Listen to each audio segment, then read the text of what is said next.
Today we are going to be setting up Koboldcpp on Mac OS. And we'll have another video later on Windows, but first I'm going to do Mac. And if you're not familiar with what Koboldcpp is, it's going to be really similar to Llama, specifically Llama CPP, or if you've used like LM Studio before. However, it's going to have a lot more features, and we will of course be connecting it to SillyTavern as we do. So the first thing you're going to want to do when you download Koboldcpp is come to this page, which I will link in the description, github/lostruins/koboldcpp. Navigate down here to where it says download releases here, right at the top of the README. And since we are on Mac, we are going to want to make sure that we download the one that says Mac in the name, Koboldcpp-Mac-ARM64. It should take about a minute to download. Once the download is completed, you can find it in your downloads folder. However, I do really recommend that you take it out of here and put it somewhere else on your computer. I am going to put it here on my external drive inside of a folder I have named Kobold, but it can really be anywhere on your computer. Just make sure you remember where you put it. Then we're going to need to open up Terminal and navigate to where we downloaded that file. So I'm going to change directory cd/volumes because it's in my external volume, AI kit, and then enter ls again. There we see Kobold, which is the directory I put it in, ls, and there is our executable. However, you can't just execute it like that. You're going to need to make it executable. So we're going to do chmod plus x and then Koboldcpp.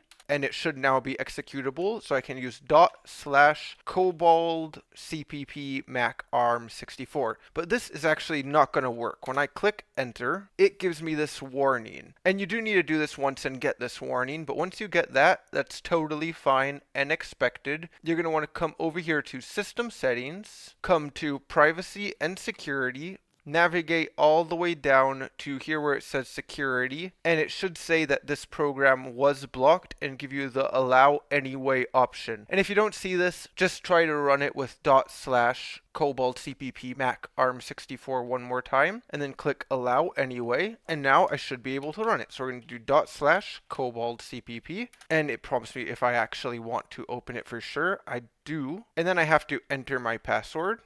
And here we have Koboldcpp. So let's close out all of these extra windows we have and make sure not to close your terminal because that will close out Koboldcpp. You need that open. And we can get started setting up the files that we need in order to run it. So the first thing you're going to need to do is set up a gguf text model. And because we've done a few other LLMs, we already have a few in our little AI kit. However, I'm going to show you guys in this video really quick how we can download one. I'm going to come over to Hugging Face, and I am going to search for the bloke who always has a bunch of really good gguf models. And I'm going to come over here, and I'm going to select this Mistral 7B, and then all you need to do is download one of these files that has .gguf at the end. And you'll notice there's a few other options for all of these. He also does like AWQ, GPTQ. For this, we're going to want the gguf. And then just make sure that it's the right size for your computer. I'm going to go with this Q4KS, which is 4.14 gigabytes.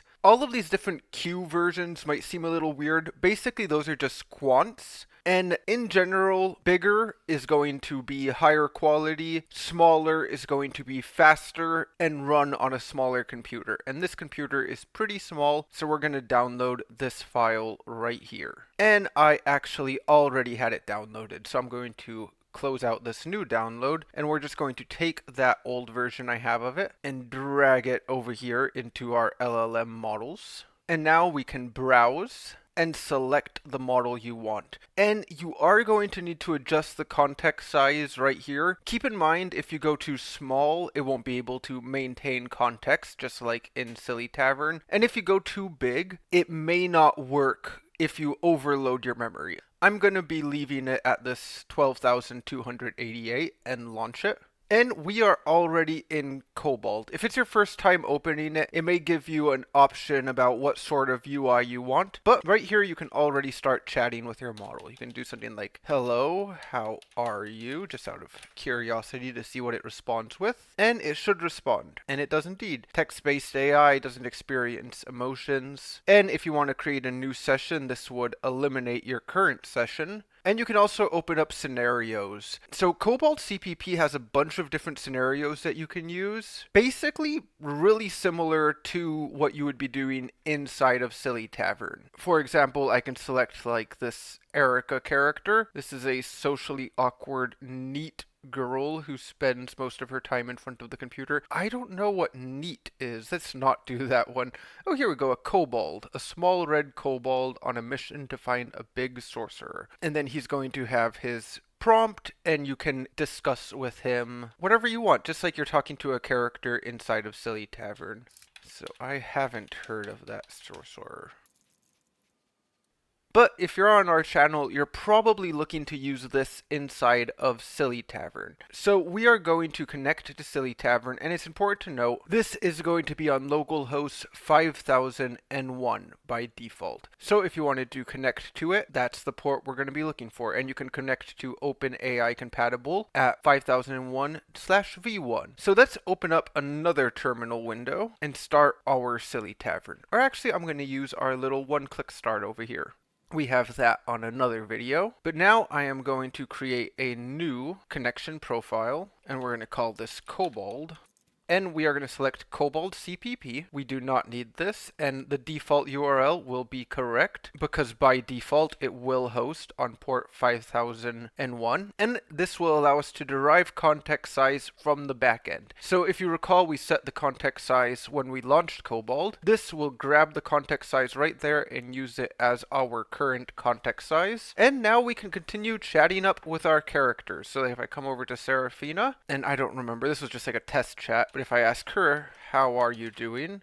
She will respond, and this is all coming from Koboldcpp completely locally on the model that we ran, which in this case is Capybara Hermes. And if we wanted to come back over here, we can still chat with Koboldcpp directly in the UI, or we can do it within SillyTavern. So I highly recommend giving it a shot. There are a lot more options in Koboldcpp. We can use it for image generation, we can use it for audio, so it's going to be a lot more versatile than, say, Llama, or really any other hosting service we've used so far. But I don't want to go over all of that in one video. For now, I just want to go over this, how you can set up Koboldcpp, connect it to an LLM, and then connect it to SillyTavern. And then we can go over all the little individual things we can do inside Koboldcpp in the future, and we'll just keep our videos a little shorter. That way it's easier for us to watch the video and get back to doing whatever we want to do with our AI. So I can't wait to see you guys. I'll be doing a few more videos on Koboldcpp really soon, and hopefully they'll be helpful. Can't wait to see you guys around.